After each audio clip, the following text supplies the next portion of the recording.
No, I don't want you to send me notification. I think it's recording, but I can't honestly tell you. It's doing things. I suppose what I ought to do just to stop it.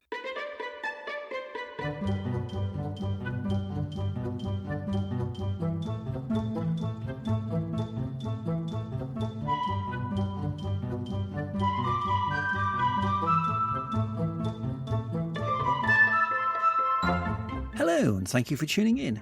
You're listening to Travel Tales from Beyond the Brochure, a podcast looking at unfamiliar places across the world and aspects of travelling you may never have thought of. I'm your host, the Barefoot Backpacker, a middle-aged Denby with a passion for offbeat travel, history, culture and the whys behind travel itself. So join with me as we venture beyond the brochure.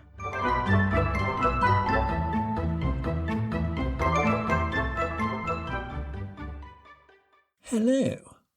It's been an interesting couple of months. As you will have seen on my Instagram and my social media feeds, I managed to hit 100 countries before my 50th birthday, arriving in Norway with a couple of days to spare.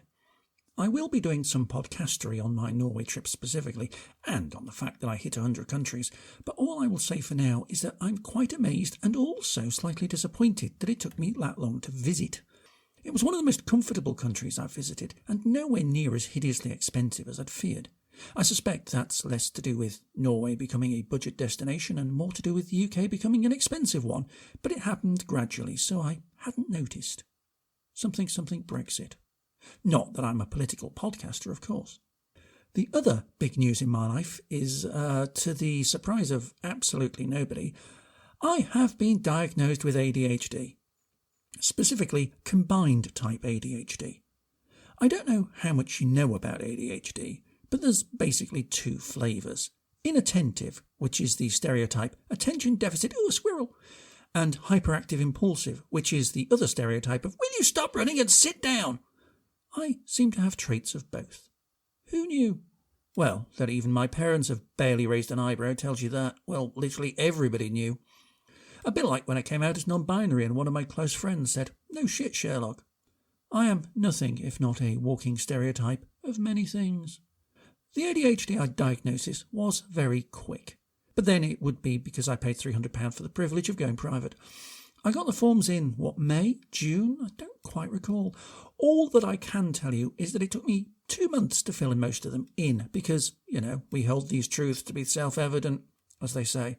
And then I needed to get a doctor's appointment because I needed some medical history, but that involved me changing my GP because I was still registered in Scotland despite not having lived there since August 2023, and Scotland has a completely different health system, as you may remember from my rantings during the later COVID era. Anyway, I saw my new doctor the week after I came back from Norway, coinciding with a mail from the NHS going, "Hey, you're now 50, here's how to take a stool sample so you can send it to us to see if you have bowel cancer." And I'm like, yeah, no, let's not do that right now. I needed my weight, my blood pressure and my height for the ADHD assessment, but the doc took a few other deets too. And it seems I am actually pretty healthy, with the exception of a slightly high cholesterol level, but I can live with that, probably. I completed the ADHD paperwork on the Thursday.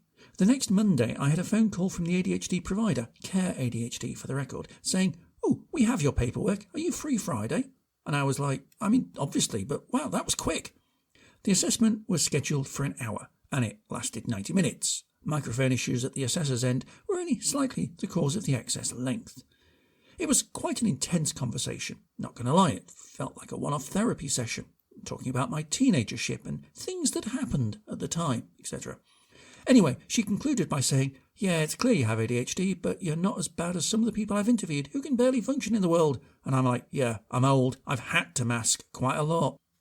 At the time of podding, they're passing my deets to the GP in order that conversations about medication can take place, a process they call titration, which just makes my mind think of GCSE chemistry lessons.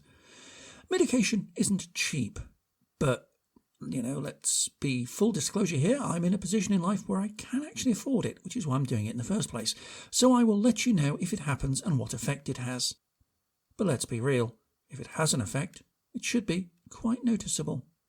Even, or dare I say especially, to you, my dear listeners. Aside from that, Well, this coming weekend I'll be doing another ultramarathon, but this one's mostly flat and only 30 miles, so should be finishable for me on both counts. Plus, I've done a bit more long-distance training for this one, and I've got better nutrition, including some fancy running gels. But I'll talk more about that next time once I've done it. Chickens and hatchlings, or something. As for this pod, Laura has been bugging me to talk about our trip to India earlier this year for a while. And because past me was always intending to pod it, they did travel for diary voice recordings on a near daily basis to provide a basic framework. Or in fact, to just use as the pod. Which makes present me's job much easier when it comes to recording, and I would have said editing, but let's be honest, that wasn't quite what happened. If you recall though, this was the first part of the trip that ended with the 4 nights in Maldives, which I podded about not long after we returned. However, for this I wasn't quite sure how to pod about the India part of the trip, since it didn't really fit in anywhere, and wasn't sure it was long enough to make into a full pod. Listener, as you might already know, I talk a lot.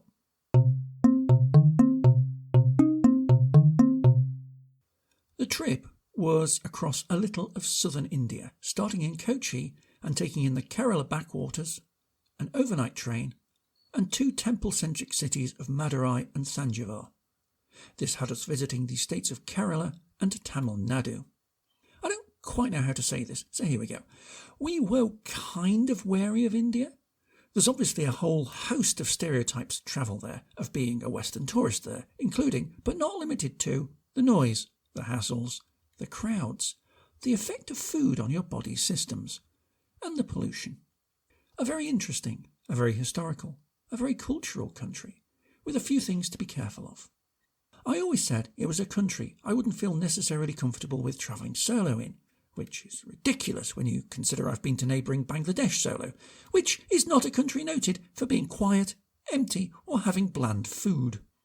And of course, India is also the country where, historically, barefoot backpackers have tended to end up, almost by default. It was one primary end of the hippie trail back in the day, after all. However, India is also the 7th largest country in the world, and therefore what holds true for one part may not be true everywhere else. And most of the tourists to India tend to visit the north of the country anyway, so there's much less said about the south. Well, apart from Goa, which is firmly on the modern hippie trail, and that's why we didn't go there.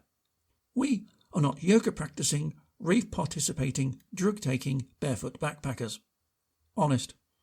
But before I talk about the trip, let me tell you about some of the admin we needed to do to get there. We both needed visas, and I also wanted to book the overnight train in advance. Both of these were online tasks, and you would have thought that online admin tasks for a country whose people are stereotypically rendered as some of the most talented technological experts in the world would have made applying for a visa and buying train tickets to be a seamless, simple and quick task. It appears all the web designers left for the USA and the UK in about 2008, and nobody has updated the website since. I'm not saying they were GeoCities bad, but aesthetically they were definitely heading in that direction, what with the colour scheme and the font and the layout choice, and the drop-down menus where things were not in order and remarkably difficult to find. The visa website in particular was a huge hassle. For example, it kept resetting itself if we keyed in something that even remotely seemed awry. And by resetting, I mean takes us back to the start page and wiping all of our answers, without telling us what we were apparently doing wrongly. Which in one case, it was not filling in a box for religion that it specifically said was optional. And then we had issues uploading a photograph, because we had to edit it down to a remarkably small file size. But again, it didn't tell us the actual problem, only that it couldn't be done, and oh look, there's the start page again. It also requested we put every country we'd been to in the last 10 years, but only allowed us to choose 20. Granted, we're probably outliers in that respect, but also, filling in an official form, we'd quite like it to be right, and we'd hate to be refused a visa out of a technicality. Eventually, we both managed it. Eventually. Though it took several days of waiting and some very misinterpretable responses that landed in my spam folder. And as you'll now hear, even that wasn't quite the end of the matter. Note the recording for this day, made on our first evening in Kochi, isn't great quality due to us being on different sides of the room at the time, and I didn't realise that until I came to edit it for this podcast. However, in editing, I discovered what one of the options in Audacity actually does, and it's turned from virtually unlistenable to a little ugly. And that's a win in my book. I'm talking, which is not going to help your sleep. Right, so this is day 1. And what did we do? I left. We had a really interesting customs experience. We did. Never had an experience like that. We did. We'll come on to that in a minute. Let's do this chronologically and say, I mean, my journey to the airport was fairly indifferent. Nothing really much happened. I realised the Elizabeth line didn't run quite as many trains as I thought it did, or as many trains as Laura thought it did. Airport. Got to the airport and realised we'd not done something with our Indian visa that we needed to do, which was printed out. There's nothing in the email, though. Yes, there was nothing. There was nothing to actually tell you that you needed to do it. Nothing said that it had to print it, yeah. But it all worked out fine in the end. We got through check-in. We had a drink in the least Wetherspoons I've ever been to. Didn't have any beers on tap. Well, I had Guinness. I had a bottle of London Pride. I never normally drink when I'm flying, but Laura does. And we had an hour to kill, so we met up in the Wetherspoons. And then we got on the plane, and Laura lost half of her things. I still can't believe I lost my yellow card. Everything else has come back, but that one's a bit of a annoying one to it actually lost. Yeah. I mean, you also lost your water bottle, but I guess that doesn't really matter. No, that we have. Yeah, it's just. That one didn't have any consequences. No. The yellow fever is a bit irritating. Yes, yellow fever is awkward. I mean, you shouldn't need it for this trip. Not for this trip, but I'd like it. Yeah, it did. Yes, I literally had my mom send an entire freaking care package so that I would have my yellow fever vaccine. And it's gone. Yeah. Dang. What can you do? What can you do? What can I say about the flight? First flight was 7 hours-ish. It was a flight. I did actually doze a bit towards the end of it because I was tired at this point. We had very, very, very, very quick layover at Doha Airport where we were one of the last people to board the flight because our flight's connection was our flight was slightly late arriving and we had, an hour and a bit? Yeah. So, by the time we got to the gate, it was already last call. The second plane was it was a smooth flight except for the start and the end. Yeah. Two most dangerous parts. Yes. And it was very, very smoggy arriving into Kochi. We also got food on the flight, which we weren't expecting because it's Indigo, and we thought that Indigo was a bit of a budget airline. But we actually got a cucumber sandwich and. I had a chicken salad sandwich. Yeah, nice. Some people get all the fun. And a packet of almonds, which I've still got because I don't like almonds, and a packet of salt and pepper. I have no idea what those were. I liked them too, but I don't know what they were. Yeah. Some kind of peanut puff, but a puff of some. I don't know. It was good. I liked them. Yeah, it was. And then we got to India, and we had our interesting. For some reason, we were one of the last. I don't know whether we were one of the last people off the plane, but we were certainly one of the last people through customs, and that's a very interesting, very weird setup. It's like. If you're a foreigner going into India, certainly at Kochi Airport, I don't know about anywhere else, if you're a foreigner coming into Kochi Airport, you kind of go onto a side part of the customs area, and there's about 5 desks in front of you, and they have chairs, and you sit down, and you have a very, very strange and long conversation about where you're going to, what your job is and all of that stuff, and do you have all the necessary paperwork, and it's all very chatty and it's all very in-depth. They didn't go as in-depth with me, to be fair. I mean, I heard them doing it with other people, so yes. They just kind of left me alone. Yeah, you're one of the lucky ones. I mean, they got in-depth with me because they were just interested partly in my hair and then partly in my job. which is incredibly boring. Which included the best quote of the whole day. Are there ever hackers? There wouldn't be. Or whatever it was. Yeah. Why would if they ever did hack in, they would immediately exit the program. Yes, my job is, it exists, and that's all you need to know. I have been through immigration in many countries, but that's the first time I've encountered a chair. And the conversation was long enough that you needed one. Very thorough, but also polite. Very polite. And as I kind of implied in the voice diary, it's not like they take you into a private room to conduct this interview. No, it's done right there in front of the cabins you'd normally walk up to and be stamped through at the front of the immigration line. So it is very much in the public space. But we got through eventually. Hey, India awaited us.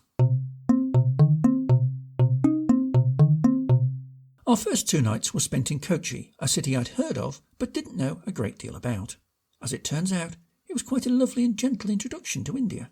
Yeah, and then we had a nice little long taxi ride from the airport to the. It was a very long time. I don't know how long that journey is. Although having now looked at it on a map, I can see that the way into Fort Kochi is you go south quite a long way and then back up. I did get some money changed, which was quite nice. And it was a very nice taxi driver. Yeah. Yep, he seemed really nice. Yeah, he seemed very nice. And then we got to the hotel. The hotel is also quite nice. It's got a pool, apparently, and aircon and a fan. The aircon's almost a little too aircon-y. Yes. I'm still cold. I'm Is sure. there a blanket in there? There might be. I mean, we might be able to change the temperature of the aircon, to be fair. You should have a look. What else? Oh, yes, what else can we say? Food. Hang on. So we checked in. Yeah.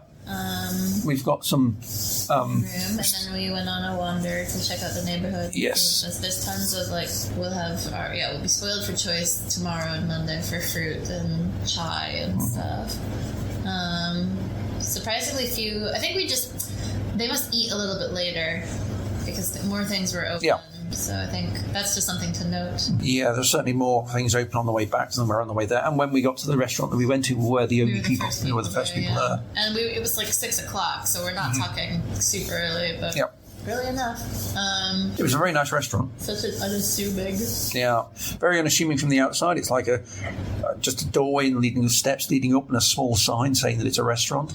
And then you get there and it's got a very interesting mural on the wall, actually. It's a huge mural that people have sort of like noted there, we have arrived in this place, and a lot of it was romantic, very cheesily romantic. But we had a table by the window, and that was very nice, and we had a nice little breeze. Yep. And we had, Kerala curry. I had a Kerala squid, and Laura had Kerala prawn masala. Yep. We had jeera rice and a couple of bits of bread with it. It was not spicy. Oh my god. It's not spicy. No. It was very good. It was very good. Holy crap, it was good. It wasn't big, but it was good. Yeah, it was too small. I'm going to argue about the portion size. Not because I'm an American, just because it was a little small. Yeah.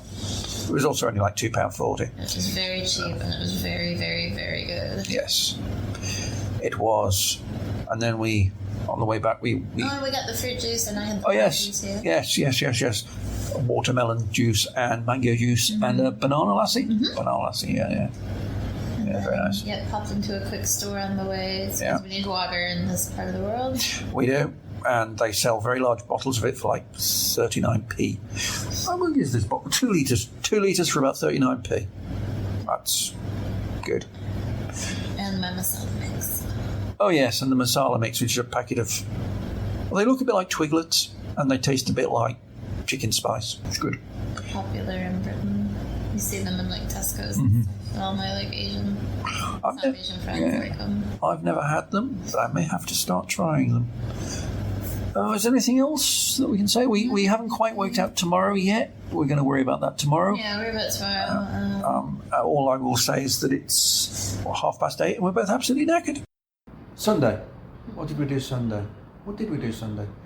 Sunday we woke up early enough, so we were trying to find breakfast, and then discovered that That was hilariously difficult. Yes, because nowhere was open for breakfast. Nowhere was open for breakfast, so we went to a tourist cafe that was expensive for the area. Yeah. But very good. I mean, I had a great breakfast. You had a great. I had a chocolate brownie. I don't know what you had, but I had a chocolate brownie. I had an excellent croissant sandwich. I asked for a croissant sandwich. They charged us for a croissant sandwich. No, they tried to charge us for a croissant. We did get it taken off. Yeah. One of the reasons for choosing Kochi as a starting point was so that we could do a boat tour on the Kerala Backwaters. However, due to a series of language issues and misunderstandings, we failed to arrange it through our hotel for that first day. Not that it was much of an issue, there's plenty of tour operators around that offer the trip there, so we wandered into one and we booked one for the next day. This means that we had our Sunday free, so what could we do? So what we did on Sunday was we cafe hopped. We went to the beach. We walked around a lot. Yeah, we walked around. We went to the beach. We didn't start cafe hopping until 2. Yeah. We went to the beach, got a coconut. Yep. Went to the onto the beach, and I went wading. Yeah. First time in the Indian Ocean, wasn't it? Or was it first time in the Indian Ocean? I don't know. I don't remember everything I've ever done. I don't think I went in Singapore. Yeah. But I might have waded. I don't remember. I know I haven't swum in it. Yeah. I would remember swimming, but I don't remember all the wadings. I know I've set foot in it in Perth and elsewhere on the Western Australia coast. I've seen it from Singapore, and I don't know where the boundary is between the Indian and the Pacific Oceans. So, Yeah, I don't know either. Like Bali. Is Bali in the Indian Ocean or is it in the Pacific? Where is the boundary? I think it's in the Pacific. In my head, it's Pacific. If it's in the Indian, then I've definitely swum in the Indian, because I swim in Bali. Yeah. And Komodo. It might be one of those where the south bit to the Indian and the north bit to the Pacific. That might be the border. I don't know. I'm not a hydrologist. Yeah, ain't my business. No, that's for geographers. That's for the oceanographers. Oceanographers, yes. And geographers. I was trying to say hydrographers, but I don't know if that's a word. I don't know. I guess it probably is actually the geographers, isn't it? Who decide these things. Yes. Possibly. Because wouldn't an oceanographer... I don't know. Anyway, we walked around. Yes. It was very hot, but very pleasant, so I didn't really notice the heat. I noticed I was thirsty, but I didn't know that I wasn't even though I was quite sweaty, I didn't care, because it was just pleasant. There was that cricket game. Yeah, we passed a cricket match with the amazingly loud commentary from the chap. Even though it seemed to be the equivalent of like a 5-side situation. Yeah. I like that. We eventually ended up at the bar, but we didn't use it as a bar yet. Yeah, we were going to stay for one drink and then we just... One juice. Yeah, juice. We didn't specify that we were not on the liquor yet. But then you started to work on stuff and I went for a walk, and then by the time we got back we decided just to stay there. I think that's basically what happened. No, it was that this place had the Wi-Fi. No, it wasn't Wi-Fi. There was a reason we didn't leave. Air conditioning, that's what it was. Air conditioning, yeah. The tourist cafe this morning did not have air conditioning, so we couldn't guarantee that anywhere else would have air conditioning. Yep. This place, because it was outside, it was breezy, so it was comfortable. Yeah. And that's why we stayed. Yes. So the plan had been to stay there for one drink and then cafe hop, but then comfort took over. Yeah.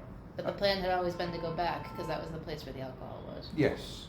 And we did eventually have alcohol. Didn't bother leaving. Yeah. And you had lunch because you didn't have breakfast. Because I didn't have breakfast. I had breakfast. It was a very nice chocolate brownie. It was nice. I took a bite. It was good. Yeah. It was quite stodgy and moist. It was not dry at all, and it was not crusty. Yeah, no, it was good. It was a good brownie. It was a good brownie. Just wasn't intended to be my only breakfast. The whole thing. And I took a bite of your lunch, and it tasted more Chinese than Indian. Yeah, it was ginger chicken, Chinese. Wasn't it? It was ginger chicken. Yeah, with one of the breads. You got the pea one. I got the paratha. Paratha, thank you. I was thinking patata. I was like, it's not patata. Patata. Yeah, and then we stayed for drinks. I went for a little walk. You did work. Well, we stayed for a second juice drink. Yeah, yes. I really think we need to specify this. We only started drinking alcohol because they started harassing me for sitting there without any more things. started drinking a little bit earlier than I wanted to. That said, we only had the one beer in 2 hours, so it was fine. Yes, because they harassed Laura to buy drinks, and then when she'd finished it, did not harass her again for a while. It took a lot of effort, and yeah, you had to go get them. Yeah, I had to physically go and get them and say, we'd like more drinks. We would like to give you money. Yes, they were big bottles. They weren't expensive either, were they? I don't remember. $2.50, I think. Was it yeah, $2.50. Yeah. For a 660ml bottle, and it was between 5 and 6% apparently, and not for sale outside of Kerala. We got the between 5. Yeah, and it was just Kingfisher. There was nothing terribly exciting for my beer blogger friends. And then we had food, the evening meal there as well. Then we got curries and breads and a rice. I know what I had. I don't know what you had. I can't remember what I had. What did you have? I had the olive prawn curry. Oh, yeah. And it was good, but not as good as the previous nights. Did I have the fish curry? I have no idea what you had. Okay. I have no idea what you got. I think I may have had a fish curry. And then we split the ghee rice this time. Yes, the ghee rice was nice. And then I got 2 chapatas, and you got some other bread. Did you get chapatas too, or did you get? I think I might have had another paratha. Parathas, No, yeah, possibly. I don't remember. But the total I got a pineapple juice, a mango lassi, 4 beers, and the curry, and then we split chapatas and we split the rice, and I in total spent about £16 once I converted my half of the bill, or my bit of the bill. Yep. £16 for all that. Yeah, it's nice, isn't it? That's our most expensive meal of the trip so far. Yes. That's just because of the beers. Yeah. Yeah, we had. I mean, they tried to show us for 9 beers, and we only had 8. But even so. Did they? Yeah. Yeah. Honestly, much of the rest of the 2 weeks was a bit like this, not doing a heck of a lot, ending up in a cafe or some such, and just idling the day away. Laura had a pet project she was working on, while I was just happy writing and thinking about blogs and future podcasts. This seems too to be a good point to talk about the first of the hotels we stayed in. The hotel, what did you think of that hotel? Apart from the fact that it had one charging point in the entire room. The charging point was annoying. It's okay. I mean, it's what it is. It was a good location. Yeah. It wasn't like the best hotel I've ever stayed in, but I liked the location, so I can't complain. It was pricey. It was pricey. It was expensive, and it wasn't the best hotel I've ever stayed in. And it was kind of weird that my bedroom looked out over the hallway. Yes. It was a very nice hallway. It was very nice, decorated in lights and what have you, but it was still the hallway. There was a window. Yeah, it was just like a wall. Yeah. I mean, to be honest, my followers on YouTube will know that I have posted many a picture from a Premier Inn that looks out onto a wall. Yeah, but that wall was right next to the window. At least Premier Inn gives you like an alley. Little things. Too much. Yeah, it's the little things in life. I smell a new tagline. Yes. But this wasn't even. There was no alley. It was just the wall was right there. Yep. Clearly, we are not the standard, dedicated, attention to detail type travel bloggers. I am not a guidebook. I am a storyteller. You listen to me once you get to a place, not when you're planning a trip to a place. As stated earlier, one of the main reasons we were in Kochi at all was to visit the backwaters. It's one of those places that other, more standard, more dedicated, more guidebook-style travel bloggers always rave about. The backwaters are, in case you don't know, a series of lagoons, canals and other waterways, around 900 kilometres of them in fact in total, that cover much of the state of Kerala. Indeed, Vembanad Lake is the longest lake in the whole country and covers an area of around 2,000 square kilometres, which is just slightly smaller than Herefordshire or half the size of the US state of Rhode Island. For a lake, it's pretty big, for sure. The backwaters as a whole are slightly salty, brackish being the technical term, and home to a significant amount of wildlife, especially birds, frogs, otters, and similar creatures. And much of it passes through woodland that runs up to the water's edge. Unsurprisingly, it's popular with tourists, and many companies and individuals operate vessels of different sizes and facilities to cruise along them. Some of them you can even overnight on. Usually, though, you hire a boat for a 3 to 5 hour cruise and get to see, well, water. And then I guess yesterday. Yeah, yesterday.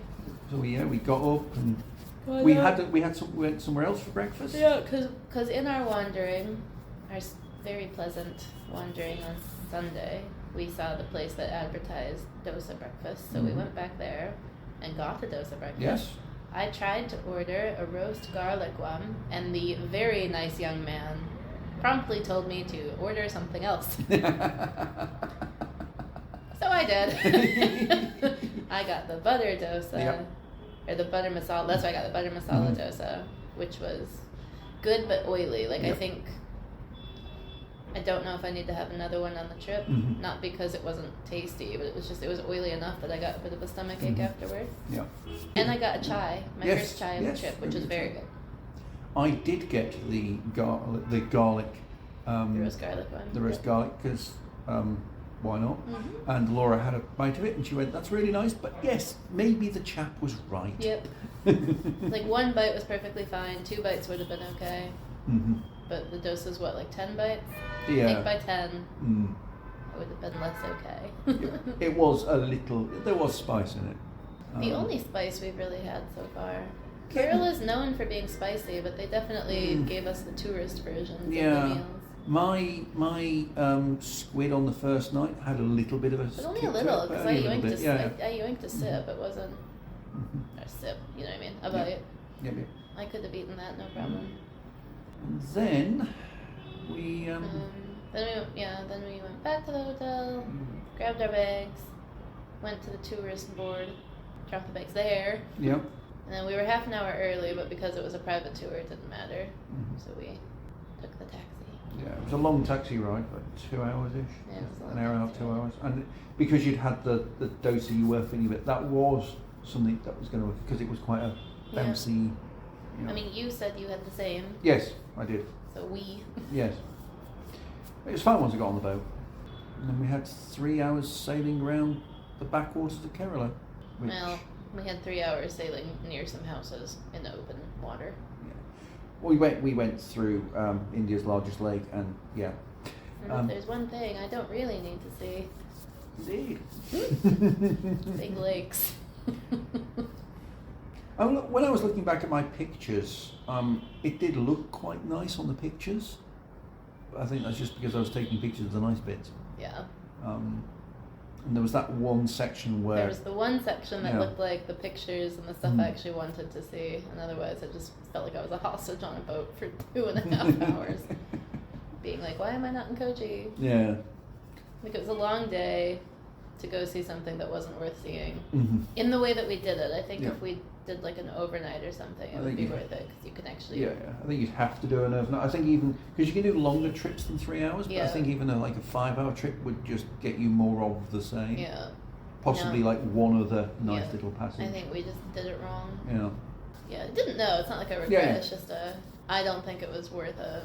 In the same way that now I don't really think being here is worth it. I wish we'd been in Kochi longer. It's really where I'm starting to land. Nothing I can do about it. But we weren't to know. We weren't to know. That's what your blogs are for. Tell other people.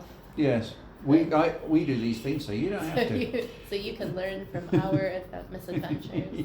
Not that in a complainy way, but just in a, if you're spending all the money and the time and the stress and all that to come over here, you want to kind of do it as well as you want based on what you're after. And you can do the research, but the research doesn't tell you everything. I didn't see anywhere online saying that like the 3 hour, but maybe it's because people are doing longer ones. Yeah. So I just didn't see people doing the shorter. I don't know. Also, I think quite a few people do overnight in Aleppi first, so they can start earlier. Yeah. So they can do like the fuller, like 8 hour. Yeah. But I mean, one thing to say is that there weren't that many people around. It did feel quite quiet. It felt so empty. Both Kochi was empty. Yeah. Aleppi was even more empty. I didn't see the only other at least like non-Asian tourists that I saw were on a few of the other boats, and even then, most of the boats were entirely Indian. India or Asia. Like, I don't know where people are from, but non-white people. I'll just let's just say it that way.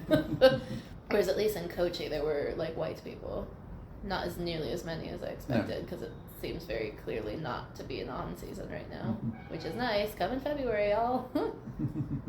But there was like nobody in the wetlands. No tourists, no Western tourists in the wetlands. the backwaters, whatever the hell they're called. Yeah, we always couldn't really determine what people called them. Which didn't help. Didn't help.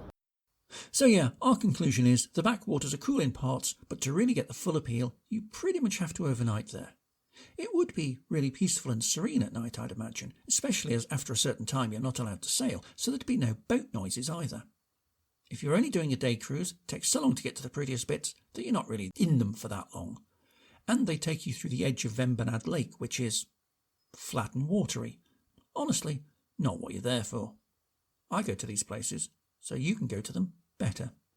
After the backwaters, we headed back in the taxi to Kochi to while away a few hours before our night train to Madurai. And there was one place Laura needed to go. Some of us like to tick off things when we visit new cities and countries. Maybe have a local beer, or see the city hall, or watch a sporting event.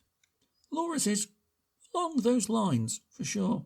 Yeah, so then we came back and we had food. We had so much time to kill. We had a lot of time to kill.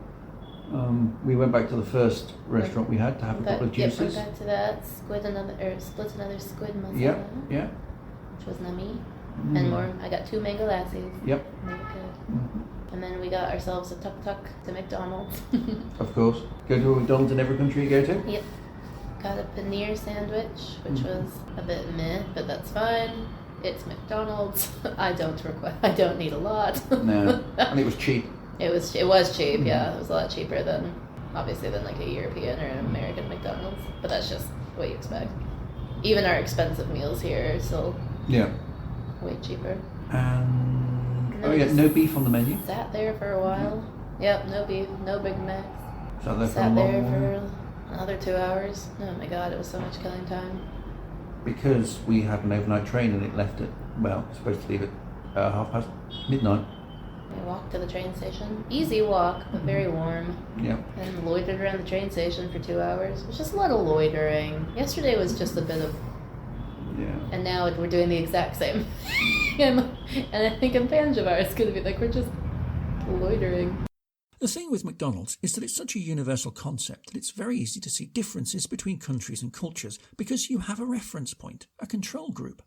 So, the McDonald's in India has no Big Macs, or indeed any beef burgers on their menu at all, but they have a great array of flavoured chicken burgers. The ones in Philippines sell spaghetti, and the UK appears to be the only country where they sell the bacon roll, which is, as exciting as it sounds, and reflective of British cuisine, for sure. And so to the obligatory cultural experience, an Indian train, and an overnight one to boot. Loud, hectic, chaotic, life. Well, no, not exactly. The train was, the railway station was a lot less hectic than I was fearing. The train was wasn't hectic at all. Yeah. Wasn't hectic at all. Wasn't hectic at all. And in principle, the train is really organised, and they announce where your coach is going to be, and there's signs on the platform saying where every single coach is. These trains are huge. There are 25 carriages. Huge. Yeah. Holy crap, they're big. I don't know trains in the UK. The longest one is 11 coaches on the west coast of Antilles. Our platforms wouldn't, apart from St Pancras International, I don't think our platforms could cope with the 25 carriage train, and they're quite long carriages as well. It's a huge train. Yeah. I don't really know how to quite explain how big them. Just come to India, see it in person. Yep. It's massive. Yeah. It's a massive, massive train. Mm-hmm. But it was really well organized, and I think our issue is just it's our first time using it, so we didn't quite know. There's going to be somewhere on the carriage that says what the name of the carriage is. Yes. We just Yeah. didn't know where to look for it. Yeah. We were stood in what I think was the right place. The train didn't quite. It was basically one number wrong, one number down. Yep. But a local person would know how to mitigate or how to deal with it, but we didn't, and we couldn't find the carriage number on the carriage. It's gotta be somewhere, but we just we didn't know what we were doing. But it didn't take long to get to the right place. No, and people were very helpful. People were very helpful. People were very, very helpful. So yeah, and then we both had the top bunks. There wasn't a lot of space though, so I quickly made up my bed and then crawled up. So then you could make your bed, and then our 2 berth mates could then get in and make their beds. And yeah, I think I fell asleep almost. I fell asleep really, really fast. Woke up a couple times just because, like, if the train lurched or something, but that was very comfortable. I mean, not like a king-size feather bed or anything, but like a solid night. It wasn't like a plane where you're just kind of catnapping and it's really 2 days instead of one because you didn't sleep. Like, I consider last night, I slept. Yeah.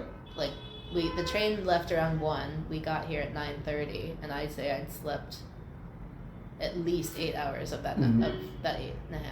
Like, I did a good job. Good job, body. Yeah. I slept less than that, but then I'm also considerably taller. Yeah, you're big. The beds were small. So I'm 5'6", just 166 centimeters, I think, 165-ish. I think I'm 165 centimeters. When I was 6, which is slightly below 5'6". Yeah. I'm like 5'5" and 3/4 or something like that. So, but yeah, I think I'm 165 centimeters, and my head, there's a little pillow, like an airplane-sized pillow.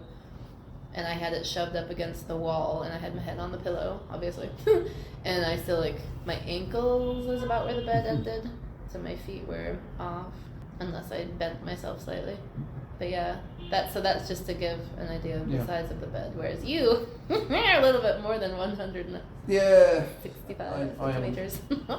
I am 6'3" or 1m91ish, 1m90, 1m91, and I generally sleep with my legs bent anyway. But I was less comfortable than you were. I still slept. Didn't sleep as much, but I still slept. But you still slept enough, or how much? I think so. I don't know. I kept waking up, but I kept falling back asleep again. But like a plane level bed? No. It was more like a. So not good. So like Is it closer to airplane level or bed level? Where is it on that scale? You know, sometimes when you set an alarm for 5 o'clock in the morning, and your brain doesn't want to sleep. Yep. It was that sort of, it was that sort of level. Oh, bummer. So it was fine. No, I leaned in. It was fine, but it was still. I leaned into the experience and drifted away into unconscious bliss. I had trouble getting on and off the bed. Yeah, it's because you're very large. And very, very, very, very dyspraxic. We got a couple of different issues here. I did use the train toilet once. Oh, did you? Yes. How was that? I absolutely did not. It was an Indian-style squat toilet, but it was clean. Oh, that's good. Mm-hmm. Yeah, so they had the squat toilet and the Western toilet you could choose. I didn't see the Western toilet. Oh, yeah. When we walked in. That might have been more useful for what I need. Yeah. No, it was one or the other. And there was soap and you could wash your hands. There wasn't soap. Oh, yeah, no. There was soap. What there wasn't was a particularly good water system. Oh. So I had to keep doing that, sort of shaking the tap to get the water out, which seemed to work. Yeah, you got your hands clean. Yeah, I got my hands clean. Very clean, actually. What there wasn't was a towel. Yeah, no, I don't use towels that much anymore. My mom's always gets irked at me. Mm-hmm. My whole life she's always grumped at me because I don't bother drying my hands. And she's like, you need water everywhere. I just don't like wet hands. I'm just like, I don't mind wet hands, and I don't mind water being on the thing. Like, it's water. As long as it's not paper, it dries. So apart from the train stopping one carriage out of kilter as compared with the platform signage, it was quite a seamless trip. Indeed, the biggest confusion was working out which platform the train was coming in on in the first place, as the destination board didn't show the exact same train number as we had on our ticket, and also had the origin and destination of the train rather than where it stopped, neither of which we actually knew. But the station only has 2 platforms, so once we worked out which direction we were going in, it was fine. As cultural experiences go, it was comfortably underwhelming and cheap. I absolutely would do that again, even though I don't fit on the beds very well. But then, I do like trains. And the only people we met on the train were our 2 cabin buddies, who drifted into the town like backpackers on a mission, never to be seen again. For some reason, we thought they looked Swedish. Hello! It's time for a mid-episode break. Half-time, 7th inning stretch, that sort of thing. Put the kettle on, grab a snack, get comfortable. I'm just here to remind you ways in which you can get in touch and help this podcast out. You probably know this already, but in case you don't, the best way of supporting this podcast is to join my Patreon. For as little as a pint of beer at Wetherspoons every month, you can get a shout out on this podcast, get occasional exclusive content, and other benefits. This podcast is going places, and wouldn't you want to say you were there before it was cool? The Patreon link can be found at patreon.com/traveltalesbeyondbrochurepod, and it's also in the show notes. The second best way is to appear on the pod yourself. If you sign up to my newsletter, you'll be able to see what episodes are being planned and see which you'd like to contribute a voice recording for. It's also a great way to keep in contact if and when the social medias undergo a lingering heat death. Newsletters should come out in the first week of each month, and sign-ups can be found at barefoot-backpacker.us14.list-manage.com/subscribe. There's another link in the show notes, in case that was a bit wordy. I'm a big fan of promoting fellow content creators and podcasters. If you've got a podcast or vlog trailer you'd like to hear featured in this spot, drop it to me and get yourself heard around the world. Now, on with the show.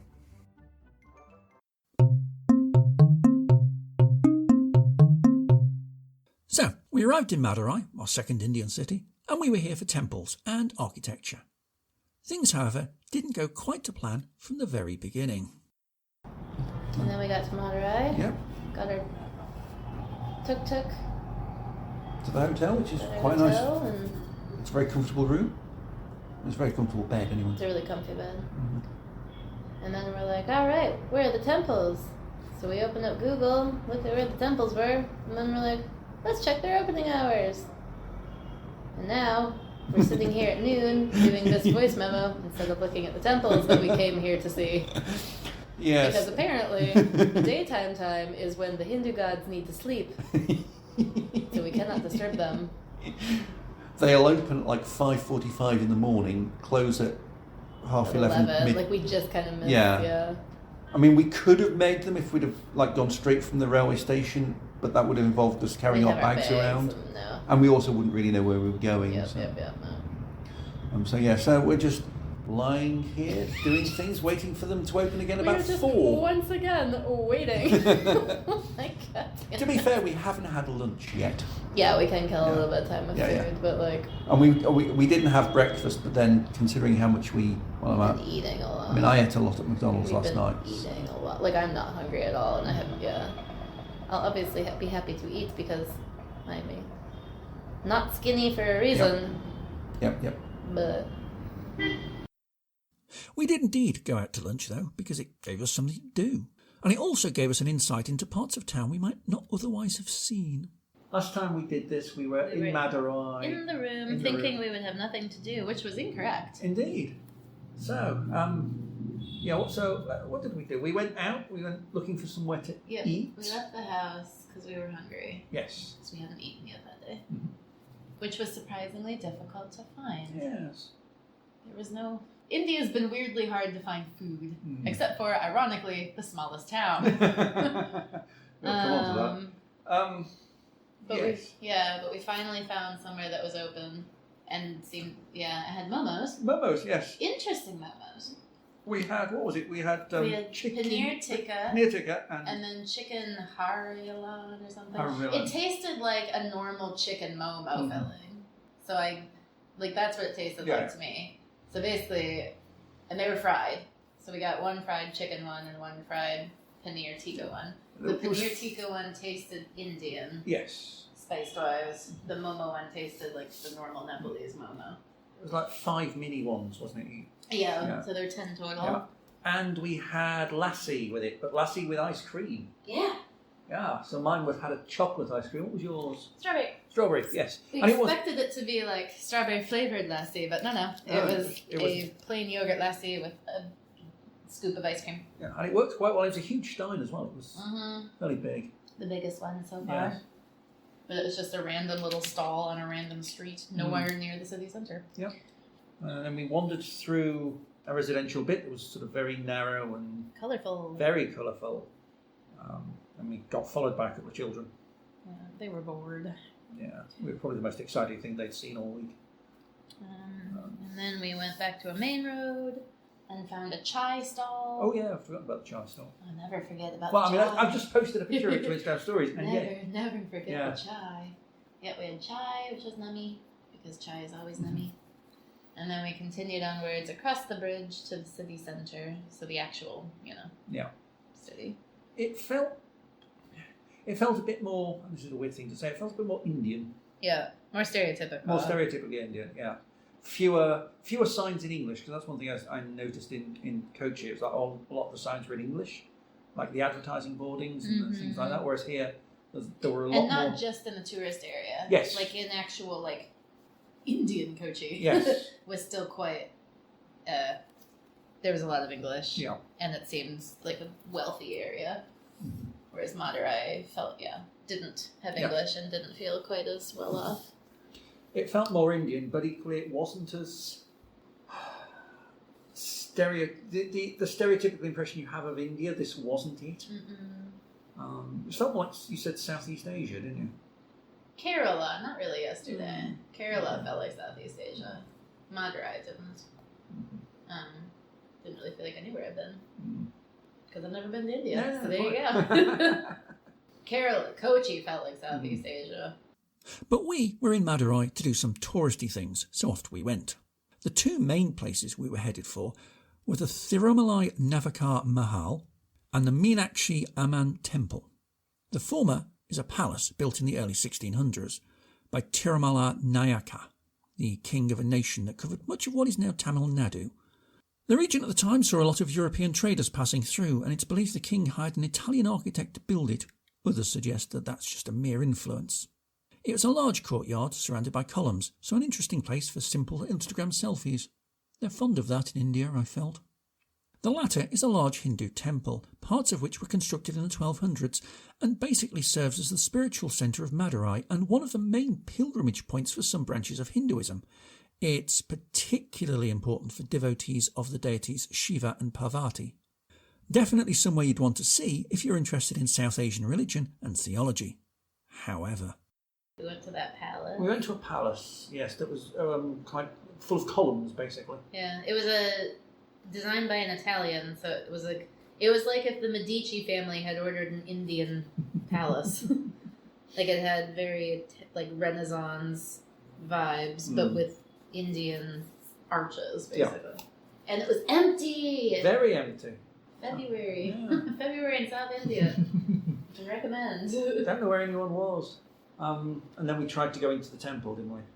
Well, I mean, we had a wander around the city as well before. Yeah, we went through. Once we were done with the palace, we walked around some more colorful alleyways, and then went to the temple, which is the reason we went to Madurai, because it looked so cool. Yes, and it probably does look cool. Probably does look great. However, when they're done storing it. I've never in my life anywhere seen the level of scaffolding. It was all of the main temples from the top of them to the bottom of them. Yeah, and all of the main temples. All of them, yeah. At the same time. It would be like if you went to Paris and Notre Dame and the Eiffel Tower and Sacré-Cœur and the Arc de Triomphe were all completely covered in scaffolding. And not just a little bit. I feel like people are going to imagine usually the steeple of the church has scaffold. No. This was the entire thing from top to bottom. We did not go in. We did not go. We looked at it from the outside, and then we looked at it from the top of an antique shop. We didn't get that. I don't think it was that great a view. No. And then it rained. Oh yeah, it rained a lot. Not yet. It just rained a little bit. Oh yeah. No, it rained a little bit. Yeah, it rained a little bit. And then we went back out into the streets, got an orange coconut. Oh yeah, I forgot the orange coconut. Yeah, which tastes the same as a green coconut. And then it started to actually rain. But at that point, we were determined to go to at least one frickin' temple in the city of temples. So we did. So we persevered. We got yelled at. It was a very, very strange. So hard. It's a really weird experience. But it was a nice temple for the 30 seconds that weren't chaotic. But it was raining really, really hard. So we kind of just got stuck under the awning with other people who were done with the temple, and then all the people asking for alms. This smaller temple may have been the Arulmigu Kudal Azhagar temple in the southwest of the city centre. It seems to have been in the right place, taking into account the roads and the surrounding buildings. It was not a good time to visit, it seems. But yeah, we had a browse. And that was all. Largely because of the rain, not going to lie. I presume that we went back to the hotel. Then we yeah, because it was pouring. Absolutely pouring. It was pouring rain. Like there were puddles everywhere, like rivers. It wasn't even puddles. Yeah. They were, and like obviously we have sandals, and we're covered in nasty mosquito bites. Oh my god, this is like one of the worst I think I've ever experienced in my life. So we're just walking through rivers with a cow next to us, with multiple cows, you know, doing their cow business on the street, and now that water is going to be mixed with the cow stuff, probably people stuff, dog, cat, plus whatever else is on the street, and it's just seeping into the open wounds, of which between the two of us we've probably got like 70 that were going underwater. Just not good, not a great moment. But thankfully there are tuk-tuks everywhere. There are. And we are clearly tourists. We're the type, so they're going to go, hey, and you want to get in? And they know we're going to say yes. Yeah, the hotel was a little way out of town. A little bit. Not bad, though. This feels much more remote. Yeah. Probably isn't that much further, but it just feels it. Yeah, it's the sprawl. It's the difference in them. But it was fine. We then we got home, stripped and changed into dry things, because everything. I really can't emphasize how wet we were. The level of downpour, which my phone broke. Oh yeah, that was actually very stressful. It's fine. Yeah. But I was worried. Did it say something like, can't charge because it's too wet? Yeah, it said there was too much water detected. I was like, oh dear. Not great, not good. Once we'd dried out a bit and the rains had eased a bit more, we went out in search of food. Surprisingly awkward again, but maybe I just seem to pick hotels that aren't central. But it was worth the search, though.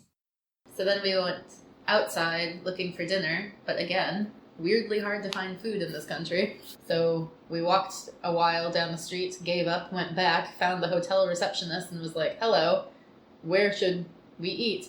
And he was like, there's this restaurant 100 meters away. And we went, cool. And we found it right away. But then someone decided that it wasn't the restaurant that we were recommending. It didn't have the same name as you'd said. That was all.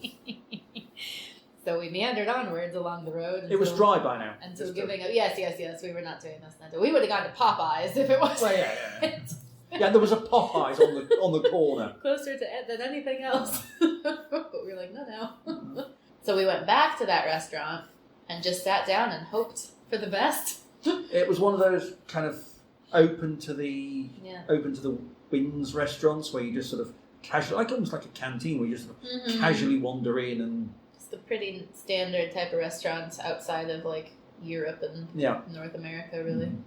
But luckily the waiter spoke English. Or good enough for our purposes anyways. Yep. So we got chicken biryani and the house sauces. Yes. And it was delicious. It was very nice. Very good. On banana leaves. Yep. We didn't have any bread with it. We didn't have any bread, didn't have any juice or anything. No. Just I should have asked for some kind of juicy thing. Were there tears? Maybe. Not many. No. Not many. But they did make an appearance. Yes, the food is supposed to be really spicy down in South India, and not been too bad at all. But I wonder if they've just not done just not bothered with us. Because the fact that it's been how many meals? Saturday, Sunday. Well, Sunday only one will count. Let's say there's been about 10 meals. Yep. One of them somewhere along the way should have been the stereotypical level of spicy, and we haven't. So I'm guessing they've basically looked at us and gone, don't put any chili in there or something. But that was good. And then we went back and I got my snacks. Oh yes. We just went up to a random stall because I wanted water, and then he had some snacks, so I just pointed to all the buckets and was like, I would like everything. Yeah. And it was good. Yeah. My peanut brittle and then whatever those spiral things I've died of that. They're very good. No. I've seen them. I don't know what they are. And then we slept. Yay. In a bed and on a train. Yes. And so to Thanjavur, the last Indian city on our list. The previous day we'd been advised that the train we wanted to catch from Madurai was full, no tickets left for sale, but that there was always spaces in third class. The impression that we got from the train staff in Madurai was that this was free travel, but that it required a lot of elbow use. That whole stereotype of people leaning out of the doors and clinging onto the framework around the windows and the roof? That. Not a spoiler alert. We did not do that, as I managed to get into the Indian Railways app, and lo, there was tickets available in first class, a 2-person cabin. Speaking of trains. Yeah, then today came. We had breakfast. Yes. The hotel had a very good breakfast, which we were like, which we ate a lot of. We did. It was like sort of rice and I think it was a vegetable curry and some various bread options. Yes. And some very good fresh fruit. Yes. That was like fresh. It was fruit. Watermelon and it's that same melon stuff we had in Laos, and I think we had the same conversation of, what is this? Promptly forgot all about it, and here we are a year and 3 months later going, hey, you again. It's good, I just don't know fully what it is. It's a melon of some variety. Yeah. But they do really like watermelon here. Yeah. Watermelon is just everywhere. We love, yep. A region after my own heart. Yeah. Okay, then we went back upstairs, we packed up, and we ordered a tuk-tuk, hailed a tuk-tuk off the street to the train station. To the train station where we got a train. Yeah, much easier. Yes. A much more seamless thing. We still had to ask for help. But we got there. But we got there. Yes. Quicker and with less faff. And our train friends were there! We made friends who are not Swedish. No, they're not Swedish. Or Italian. Or Italian. And one of them is called Roberto Carlos. Which... We got the private berth, though. That was nice. Yes. So we had 4 hours in basically a cabin with 2 beds, and it was just me and Laura, and it was just nice to watch the world go by. I was on the top bunk, so I did not see the world, but I listened to music, which was nice. And it was comfortable. Yes. Air conditioning. Yes. There were 2 different signs on the wall saying, for immediate assistance, call these numbers. One was if we were having technical issues, so the plugs to charge the phones worked. They worked. I used it. Yeah. They worked. And there was a sign saying, if it's not working, let the train people know and they'll come fix it. And the other sign said, call this number if there's an issue with the toilet. Yeah. Of which I needed. And I was nervous about using the toilet because you hear things, you know? Cleanest train toilet I have ever seen. And it had soap. So there was a Western style one and the squat toilet. I used the squat toilet. It was very, very clean, very whatever.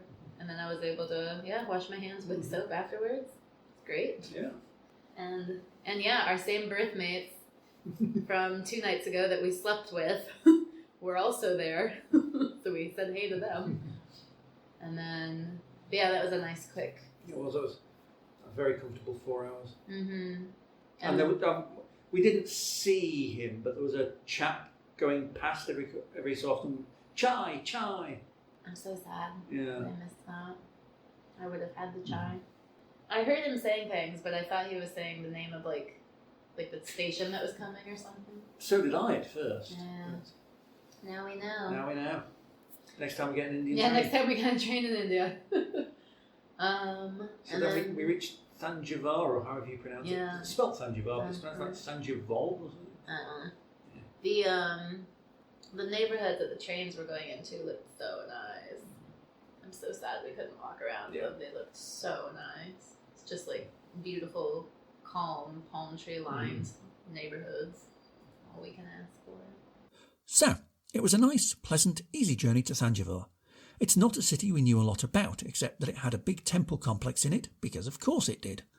We hoped this temple would be much easier and more satisfactory to visit than any of those in Madurai. Of course, our first problem came long before the temples and palaces. Thanjavur is not a tourist city, at least not a Western tourist city. And we don't speak Tamil. So we got to the railway station, and it was very calm, very fine, very easy, with one slight problem. Being no one knew where our hotel was. It was a little chaotic, actually. I wouldn't call it calm. Yeah, the taxi situation in this city is like nothing I have ever experienced.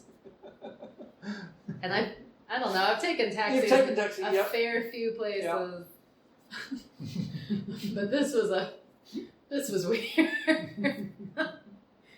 He didn't know where our hotel was, And at first, we were like, yeah, fair enough. It's a bit out. We are staying out. Yeah. We are not staying near the city center. So fair enough. And it's just a little hotel. Why would he know the name of it? No flagging here, no nothing, no problem. Where it got a little weird, and also hard because we only had the English, obviously, and he didn't speak. There's no English in this town. Very, very little English.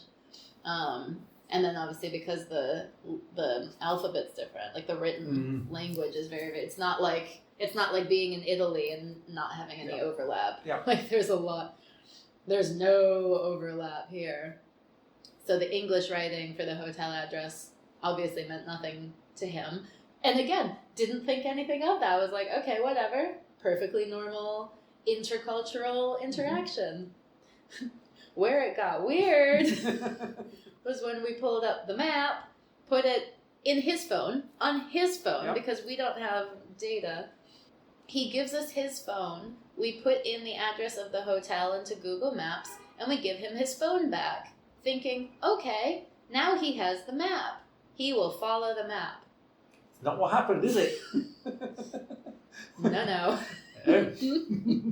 We get in the car, not the tuk-tuk, the car, and I was sad because I wanted to take a tuk-tuk, but whatever.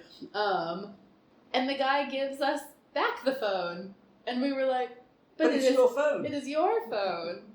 But there's no language overlap, so when we just kept the phone and kind of watched the map, and then it became clear that the reason we had the phone was so that we could watch the map and tell him where to go, despite having no language overlap. And having never been here before. But we made it. And we check-in was seamless, no problem. Yeah. Got the chauffeur to the hotel room again, which seems to be a thing here. Yeah, but no apparent reason whatsoever. Because they just take you to your room here and they show you around, like they give you a little tour. They're like, this is the toilet. Here is your bed. Which is very nice. And then they come back about 3 minutes later with toilet paper, yeah. Like, they're very nice. Yes. It's just, it's very catered, I suppose. But I appreciate it. Yes. But then we very quickly researched the timing. So then we went, oh crap, we have an hour to do everything. Back out we go. So we went back to the main road, tried to find a tuk-tuk, which took longer than expected, but we found one. Yeah. Once again, no English, no Tamil on our end. We show him the map of the palace, which is one of like the big things in the city. Big thing to do, and he kind of just blinked at us for a bit. But then he called somebody, and then he looked at me and was like, "Palace?" And I went, "Palace," and he went, "Okay." So we got in the back. Hoped we were going to the palace. We did go to the palace. We did go to the palace. It would be interesting for me to ponder how I'd have managed this had I been travelling solo. Laura would have had no problems. Laura is an extrovert who isn't riddled with social anxiety and neurodiversities. Anyway, the palace. This was one of the two main spots we wanted to see in the city. It's called the Thanjavur Maratha Palace, or Thanjavur Aranmanai. And as you may have guessed, it's another ex-kingly site. This one dates from the mid-1500s, though it's been changed and expanded quite a bit since then. It contains a big courtyard area with sculptures and several side rooms that have museum exhibits, one of which goes into quite a bit of detail about Nataraja, Shiva in the guise of a cosmic dancer, and what the meanings of each of his poses are. There's also a bell tower just next to the main body of the palace, weirdly detached. We paid. Yeah, about 600. Bits, 300 each. Just like $2.80 or whatever.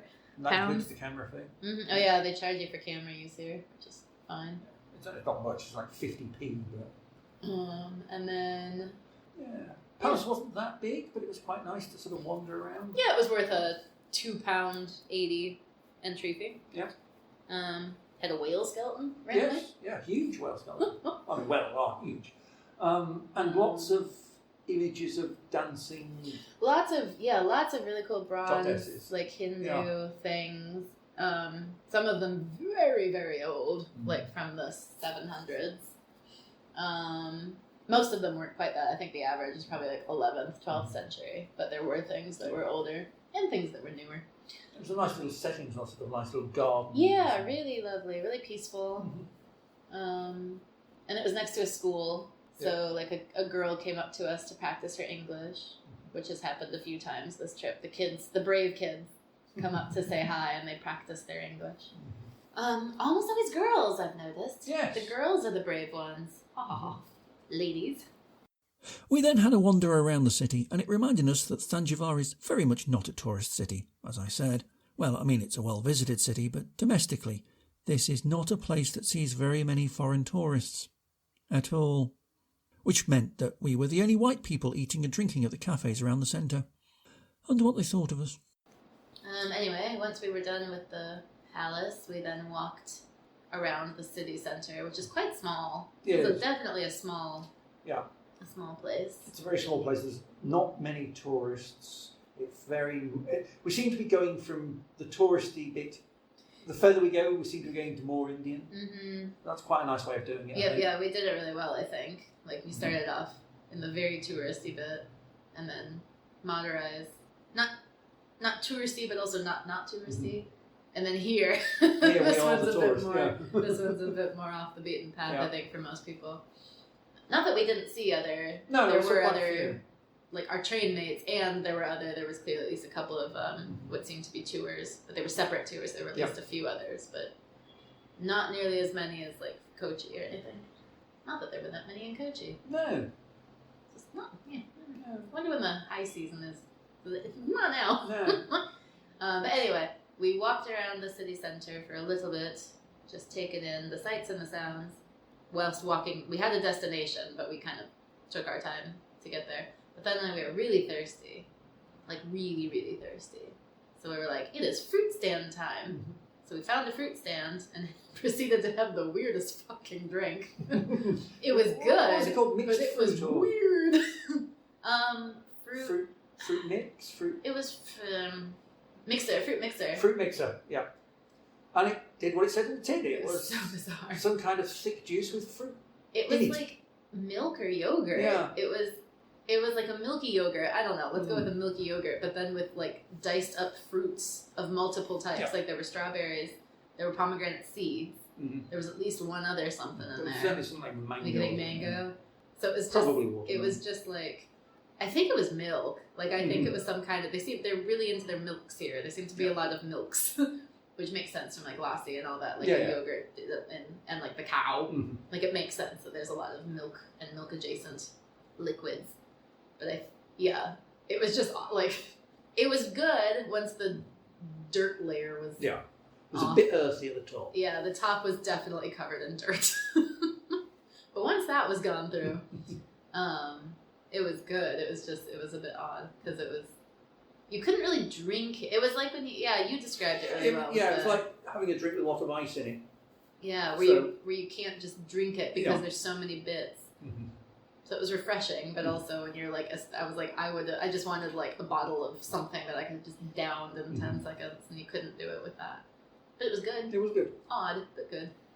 And then paid for it with a very large bill. Yes, it was 40 rupees and I only had 30, so I had to pay with a 500 rupee note, and she glared at me. Which is understandable, I would do the same. She was slightly irked. Not really irked, but slightly irked. The main reason we were in Thanjavur was the temple. This is the Brihadaswara temple. It's from the 11th century, it covers 18 hectares, which is marginally bigger than Nigel Farage's ego, and makes it one of the 15 largest Hindu temples in the world. It is obviously a UNESCO World Heritage Site. It has a 65-metre-ish tall tower and a wide area around it for ambling, and there's a number of smaller shrines at the corners and along their edges. Despite what you may hear shortly, it's made of granite. Evidently, we can't tell one stone from another. It looked like sandstone, It was that kind of shade. It was also very busy, but because of its size, there was plenty of space to keep to yourself. Or, bump into 2 Mexican backpackers you keep meeting on trains. And then we continued to the actual destination, which was the temple, which was very cool. It was very cool, very big. I mean, it was crowded, but it was also big enough to not feel crowded. Mm-hmm. Saw our train mates again. Yes. Lots of people wanted selfies with us all. Yeah, no, I did not participate in that. Yes. They dipped down. Buri got real over that. But it was really cool. We were there when the sun was setting. So we got there kind of at golden hour. Yeah. So we got some cool pictures with the beautiful red or red tinted stone. Yeah. It's presumably sandstone, isn't it? Or I guess it's sandstone. Looks like sandstone. I will bow to you on that one. But yeah, really cool. Obviously very old. But still a very active temple. We were just kind of awkwardly gawking at things while they were because there's a festival that starts today. So we were just there awkward, gawking at everything while throngs of worshippers were busy, worshipping. Giving offerings. Yeah, we're just in the way. But yeah, that was really cool. They had a loudspeaker piping in. Yeah, just lots of people, and a lot more people. We were leaving around sunset. There were a lot of people. Ooh, good golly! Yeah, the line had grown. I don't think it was a line to go in. I think it was a line to get the. It was a line to get the food for the offering stuff. But that line didn't exist when we got there. No, it didn't exist. And then when we left, it was from the entrance all the way back to the back to the road, pretty much. So yeah, it didn't grow in the way that it hadn't existed before. Yeah, we kind of got there at the right time. And we left at the right time. But yeah, nearly everybody there was Indian. And there were very few. Yeah, there weren't many. They were there, we saw a few others, but... Families, there were a lot of families. Indian families. Yes, Indian families. Yeah, not tourists. Yeah, no. I think, our Mexican friends were the youngest tourists by a decade. And then me. And then you. I feel pretty much all the other tourists I saw in Thanjavur have all been retired. Yes. Or at least they look they might. Hopefully, they are retired now. But yeah, that was really cool. I'm glad we did that. Yeah, that was very cool. That's kind of why we came here in the first place, really. It was... Yep, those two things. So we got to do it. Unlike Madurai. Having visited the temple and leaving before the festival got into full swing, we were pretty much done. So it was time to head home. And then the evening really began. Understatement of the entire trip, not going to lie. Yeah, so then we walk away from the temple. Walk away from the traffic jams. Walk away from the traffic a bit, and then find a tuk-tuk. Which took longer than expected. Yeah, though still not too long. No. Just by longer than expected, we didn't get it instantly. Yeah. We had to wait 2 whole minutes. With just to give you an idea of how easy tuk-tuks are to get. Well, a 2-minute wait is notable. A 2-minute wait is excuse you, where?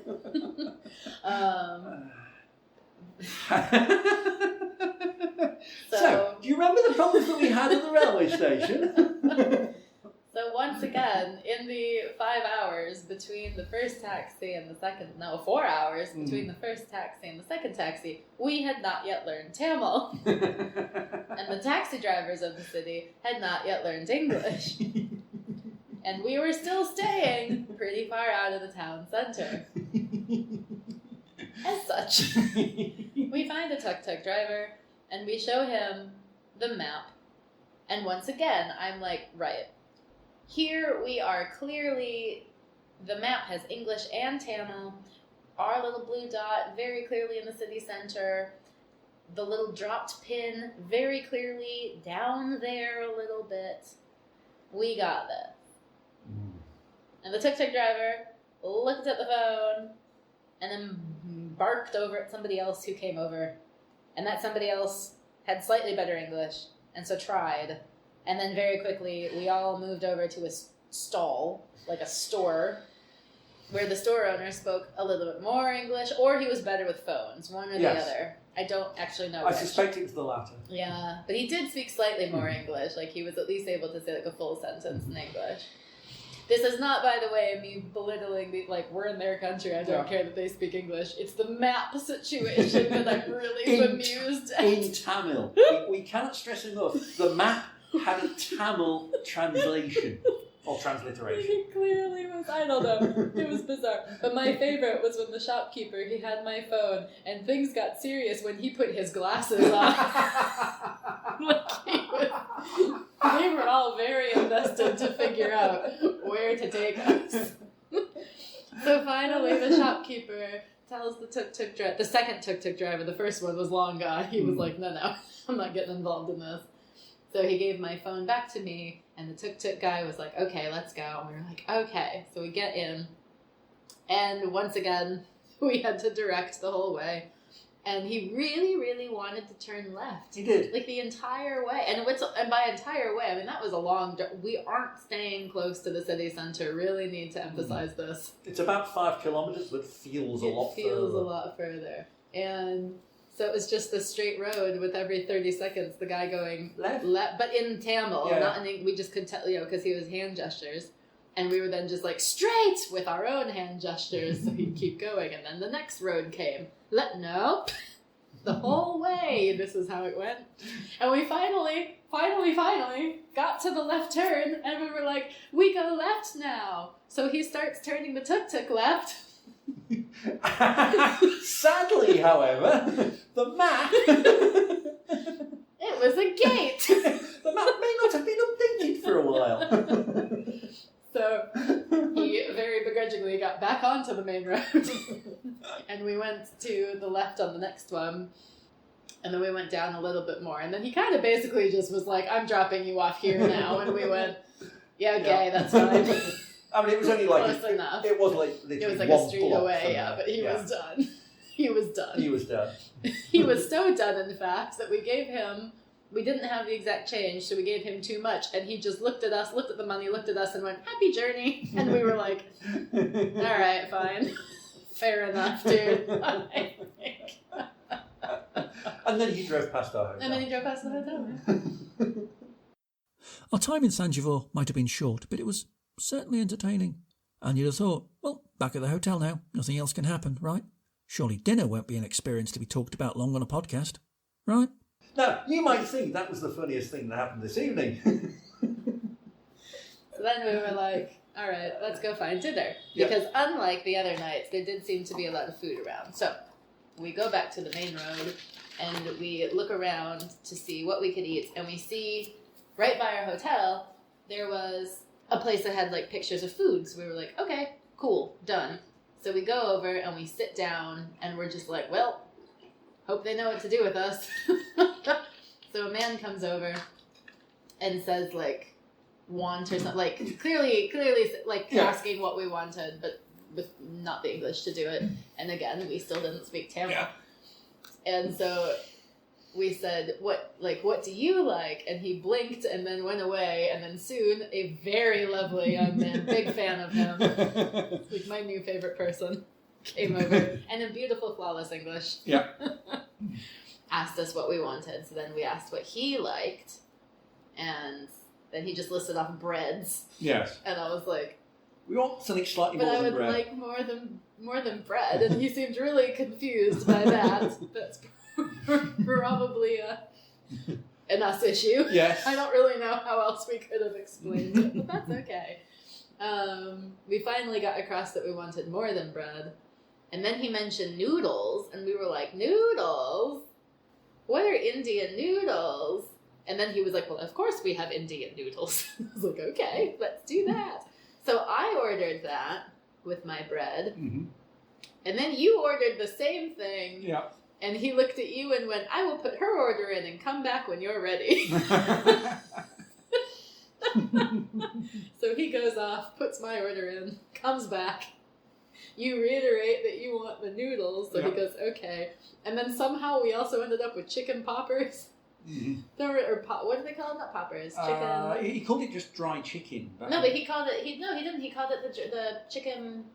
I've seen it on the menus. Like in the UK, I've seen. Wasn't it poppers? It could well have been poppers.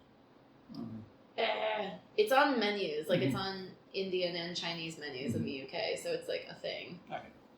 That's gonna bug me now because I'm worried that I'm just saying poppers because of your thing earlier. Yeah. I'm sure. And because I just read like your. I'm sure he just said dry chicken. No, he called it an actual. Okay. He called it whatever it's called on the menus. Okay. That's gonna irk me now. Whatever. I'll look it up later. I'm going with chicken poppers for now, but I don't think that's quite right. I think that was your conversation earlier that has me thinking it. But anyway, so we somehow also ended up with those, which is basically chicken wings. Yeah. Like, not exactly, but chicken drumstick type. Yeah, drumsticks. Which were very, very, very, very nice. They were very good, yes. But first, we did actually have bread and a lot of the sauces, didn't we? Yeah, we got... Gravies. I can never say it. It was that bread. Paratha, yeah. Paratha. Which we didn't order. We got ordered multiple chapatis, but he brought us... I can't say this word. Parathas, thank you. Just because I can't remember what they're called. Parathas instead. And then he came by with lots and lots of sauces for all us to try. There was a couple of chicken gravies. There was a crab, a fish, a sambal, and a tomato-y one. Yeah. I don't really know. I don't remember what the other... The last one was tomato. Yeah. I don't remember what the... It reminded me of that thing from this morning. The curry sauce from the restaurant. Mm-hmm. The chicken ones were the nummiest ones. Yeah. And then the noodles came, which were deceivingly large. They were. There were so many noodles. It was good. It was very good. I'd never seen anything like it before. It was basically like a Chinese... It was not Chinese, sorry. An Indian, like, spaghetti with, like, things... I don't know. It was... That's not quite the right description, but... Yeah, I don't know what is the right description. I've never come across it before. I know it had chilies in it. It had bits of chicken in it and stuff, but the noodles themselves they were quite short, but they're quite thick. Yeah, that's why I kind of was like they were almost like spaghetti. It's almost like spaghetti if you chopped the spaghetti. Yeah. That's a good.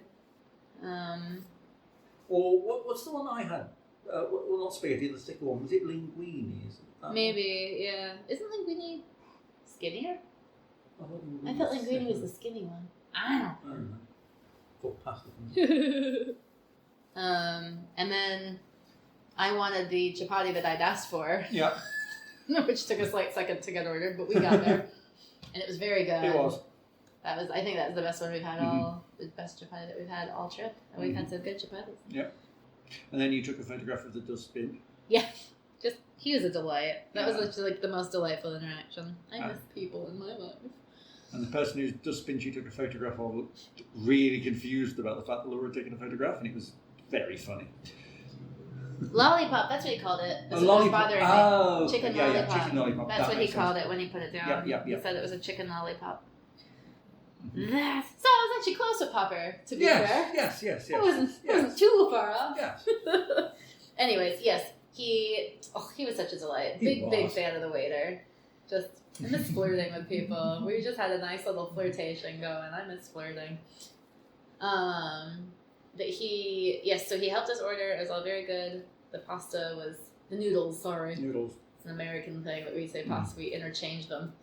You imagine my surprise when I moved to the UK like a decade ago and people kept getting mad at me because I was interchanging the words when for us they're the same. Like, they're not the same thing, obviously, but like colloquially.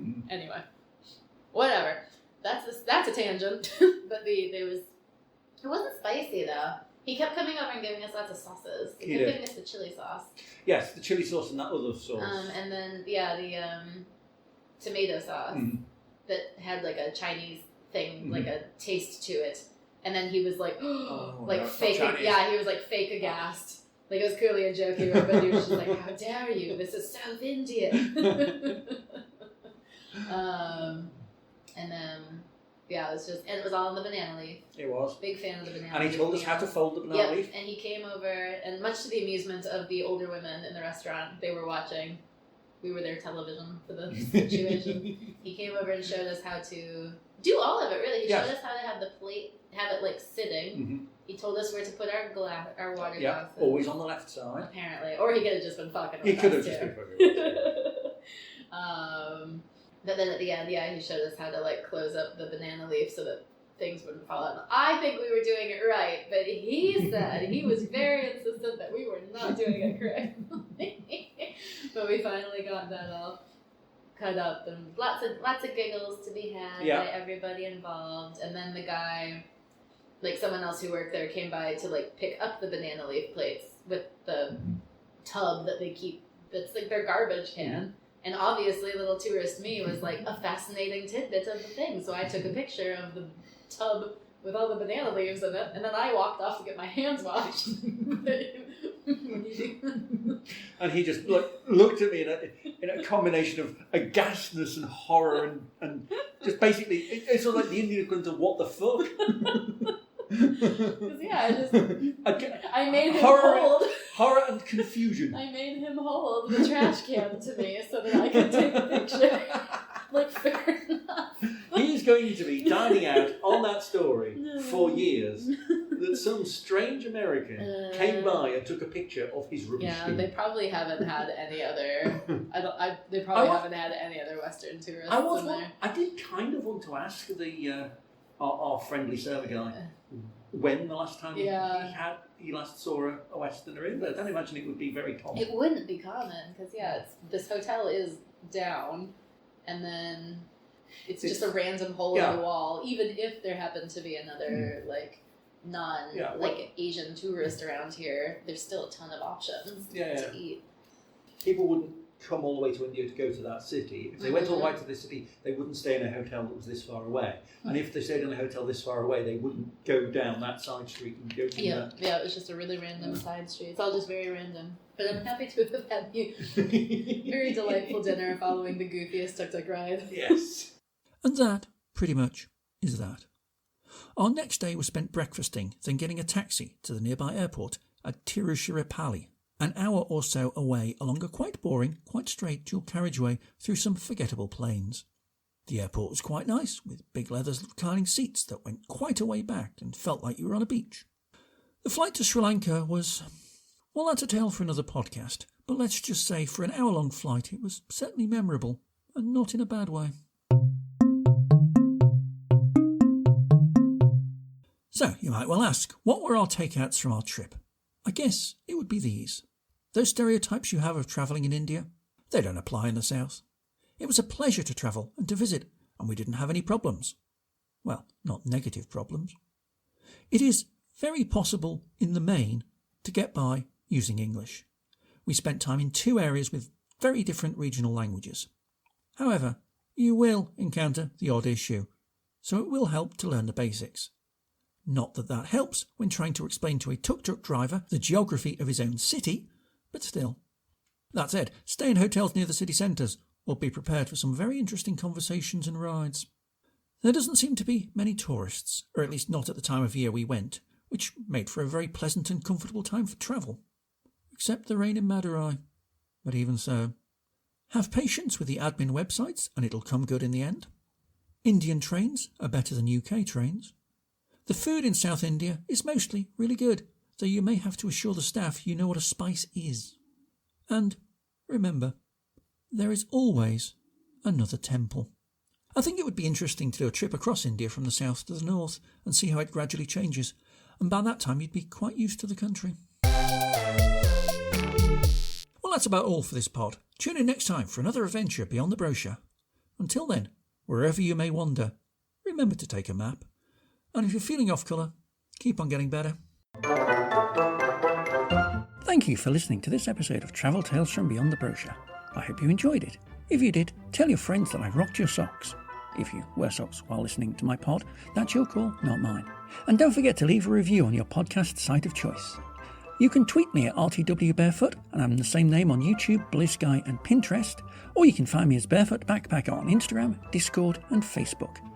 Don't forget to sign up for my newsletter, and if you really like what I do, you can slip me the cost of a beer through my Patreon in return for access to rare extra content. Travel Tales from Beyond the Brochure was written, presented, edited and produced by the Barefoot Backpacker. The theme music is Walking Barefoot on Grass Bonus by Kai Engel, which is available via the Free Music Archive and used under the Creative Commons Attribution 4.0 International License. Show notes are available on my website, barefoot-backpacker.com. Until next time, have safe journeys. Bye for now.